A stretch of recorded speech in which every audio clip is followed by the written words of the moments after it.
Coba amati animasi berikut. Apa yang kalian lihat? Ya, yang pasti kalian akan melihat lumba-lumba, kemudian ada ikan, tumbuhan laut, dan lingkungan yang ada di sekitar pantai.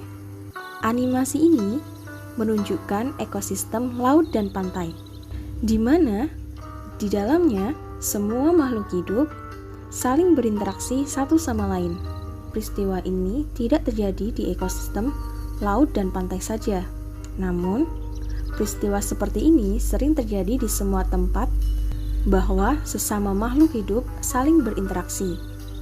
Lalu, bagaimana interaksi makhluk hidup dengan lingkungannya? Pasti kalian ingin tahu lebih dalam. Mari kita ikuti pembelajaran pada hari ini. Assalamualaikum warahmatullahi wabarakatuh. Halo teman-teman, bagaimana kabarnya? Sehat ya? Oke, hari ini kita akan belajar mengenai interaksi makhluk hidup dengan lingkungannya. Setelah mempelajari materi ini, Ustazah harap kalian dapat menjelaskan konsep lingkungan dan komponen-komponennya. Kemudian kalian dapat menjelaskan pola-pola interaksi dan konsep bentuk saling ketergantungan makhluk hidup, perbedaan antara rantai makanan dengan jaring-jaring makanan. Dan yang terakhir, kalian dapat menyelidiki interaksi makhluk hidup pada ekosistem di lingkungan sekitar. Sebelum kita belajar lebih dalam, kita harus mengetahui apa itu lingkungan. Lingkungan adalah segala sesuatu yang terdapat di sekitar makhluk hidup dan berpengaruh terhadap aktivitas makhluk hidup. Selain itu, kita juga sering mendengar kata ekosistem. Apa sebenarnya ekosistem? Ekosistem adalah hubungan timbal balik antara makhluk hidup dengan lingkungan sekitarnya. Ada dua komponen penyusun ekosistem.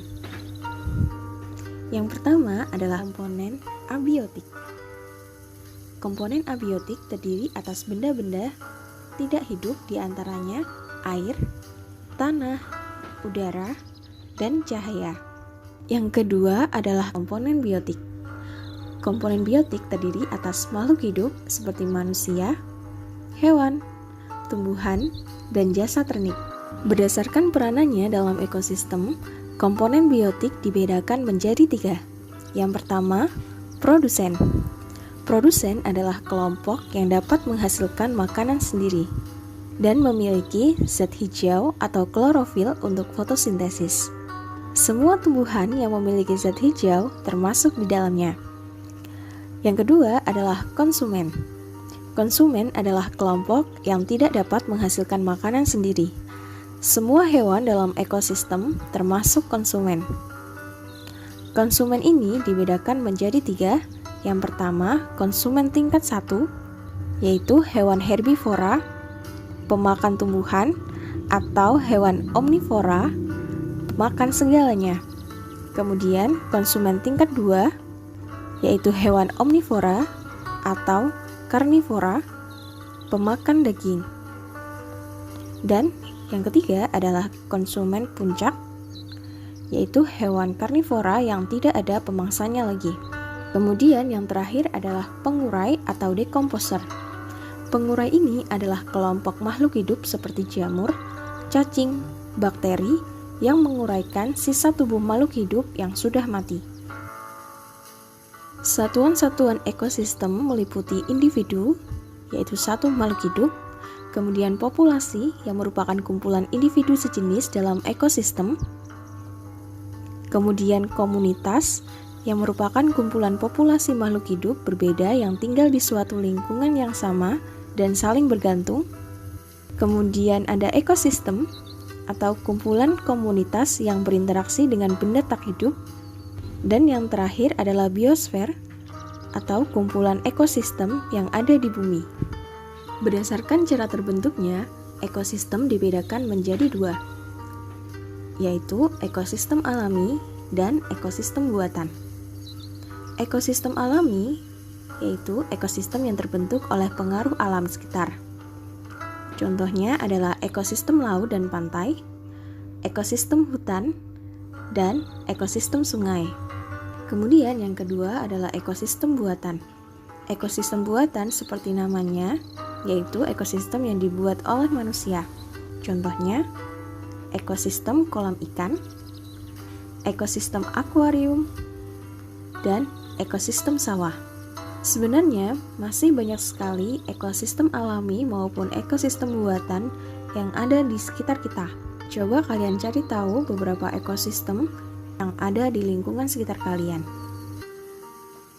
Interaksi dalam sebuah ekosistem digolongkan menjadi 5, di mana semuanya memiliki peranannya masing-masing. Interaksinya adalah sebagai berikut. Yang pertama adalah netral. Jika makhluk hidup berinteraksi tetapi tidak mengganggu satu sama lain, maka interaksi yang terjadi adalah netral. Mereka hanya hidup di dalam ekosistem yang sama. Tidak ada persaingan dan mangsa-memangsa dalam interaksi ini. Contohnya adalah anak kucing dan anak burung hantu yang hanya akan main selayaknya anak kecil, karena mereka hanya sebatas itu hubungannya. Kemudian yang kedua adalah predasi. Predasi adalah interaksi antara mangsa dan pemangsa dalam sebuah ekosistem. Interaksi ini menjaga keseimbangan jumlah pemangsa dan mangsa dalam sebuah ekosistem. Contohnya, zebra dan singa di padang savana Afrika.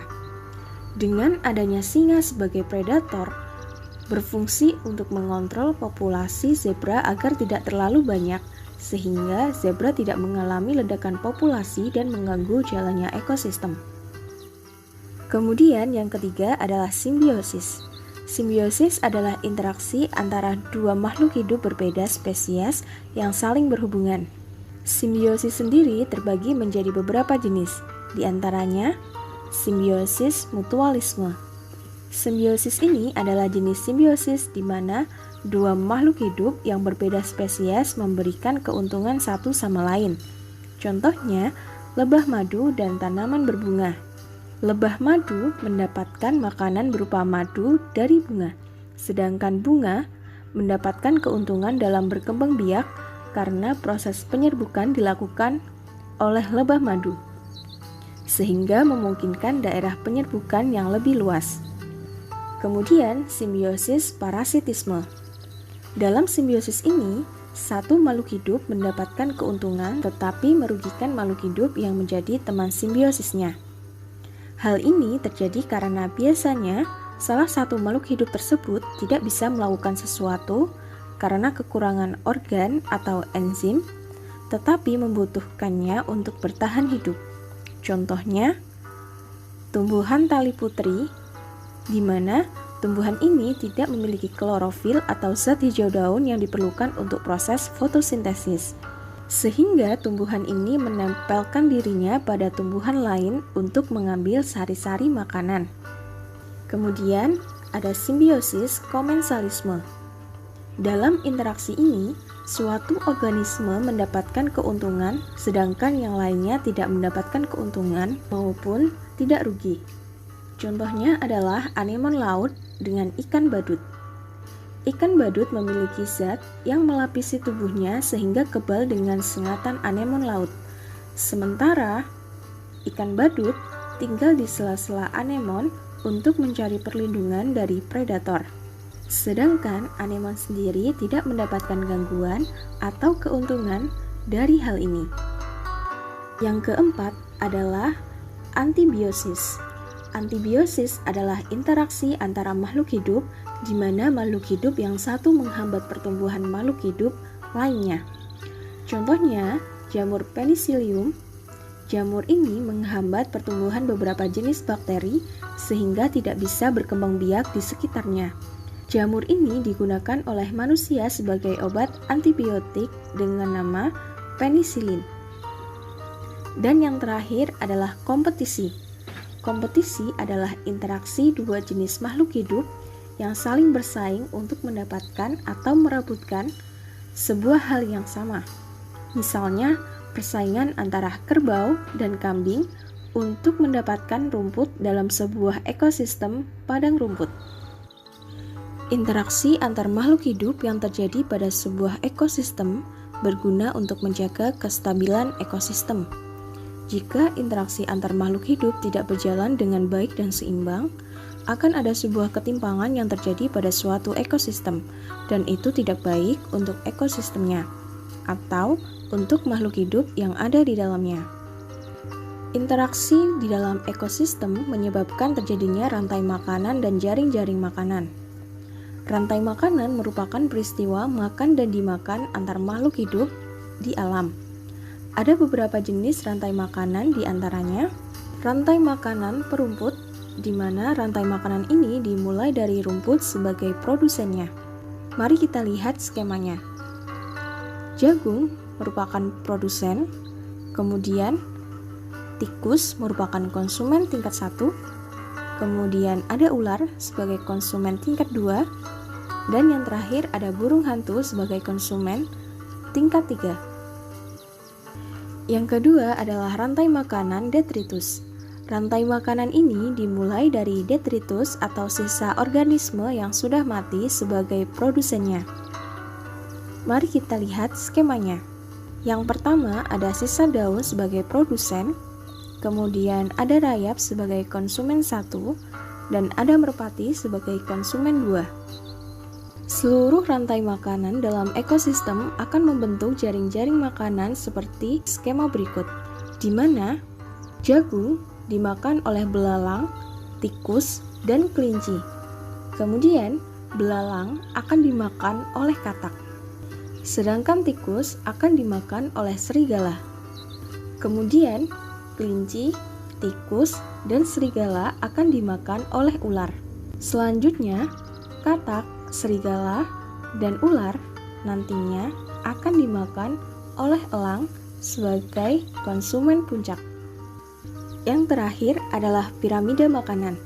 Piramida makanan menggambarkan ekosistem yang seimbang, yaitu produsen harus lebih banyak dari konsumen tingkat 1, konsumen tingkat 2, sampai konsumen puncak.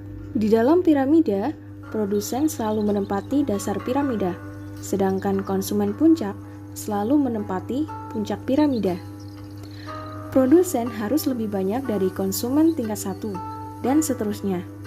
Jika produsen berkurang, maka konsumen 1 akan berkurang, begitupun seterusnya. Sekian pembelajaran pada hari ini, semoga bermanfaat. Terima kasih. Wassalamualaikum warahmatullahi wabarakatuh.